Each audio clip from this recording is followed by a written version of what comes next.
Hai, kembali dengan saya lagi. Nah, pada video kali ini saya akan menjelaskan tentang, nggak menjelaskan, cuma kayak mendefinisikan 20 istilah yang mungkin bagi saya itu asing, jadi saya akan menjelaskan ya dalam jurnal pemanfaatan lembu sebagai bahan baku gerabah. Nah, baik, di sini ada yang pertama, yaitu analisis saringan agregat, di mana itu adalah penentuan persentase berat butiran agregat yang lolos dari satu set saringan, kemudian angka-angkanya digambarkan pada grafik pembagian butir. Nah, ada juga yang kedua, yaitu sifat fisik XRD, adalah mengidentifikasi fasa kristalin dalam material dengan cara menentukan parameter struktur kisi serta mendapatkan ukuran partikel.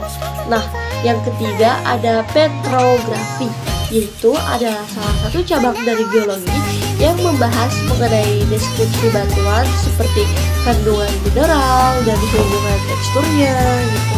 Terus ya dalam batuan secara rinci gitu. Yang keempat yaitu limit yang diperkenalkan oleh Albert pada 1911 dengan tujuan mengklasifikasikan tanah berbutir halus dan menentukan sifat Endix properti tanah. Yang kelima ada visualisasi plastivitas sederhana yang dapat dilihat merupakan rekayasa gambar, diagram, animasi suatu ataupun informasi. Nah, ada juga yang keenam yaitu metode dark study, yaitu adalah pengumpulan data informasi melalui pemeriksaan dan analisis data. Informasi itu pun juga yang menggunakan data sekunder. 7 ada liquid limit, yaitu di mana kadar air tanah untuk nilai-nilai di atasnya tanah akan berperilaku sebagai cairan kental, batas antara keadaan cair dan keadaan plastis. Yang kedelapan ada proses sintering.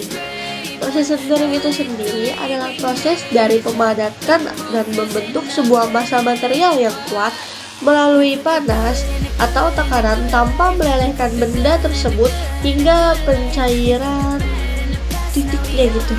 Yang 9 difraksi sinar X atau XRD adalah suatu metode analisa yang digunakan untuk mengidentifikasi material dengan cara menentukan parameter struktur. Terus juga parameter struktur serta mendapatkan ukuran partikel. Yang ke-10 ada berat jenis atau spesifik gravity angka, di mana perbandingan antara berat isi butir tanah dengan berat isi air suling pada volume yang sama dan suhu tertentu. Yang ke-11 ada studi literatur. Itu adalah serangkaian kegiatan yang berkenaan dengan metode pengumpulan data pustaka, dan juga membaca, mencatat, serta mengolah bahan penelitian tersebut. Sorry ya guys, aku ambil ngetik lagi soalnya agak flu, jadi kita lanjut lagi. Tadi kita sampai di yang ke-12 ya. Yang ke-12 itu adalah earthenware, adalah salah satu jenis keramik yang dibuat dari jenis tanah liat dan mudah dibentuk serta padat. Dan yang ketiga ada argillaceous little hard limestone, itu adalah sebuah komposisi batuan yang diperkirakan sebagai sitoplasma parsial yang tergolong baik 18% atau diwakili dengan porositas pelaritannya.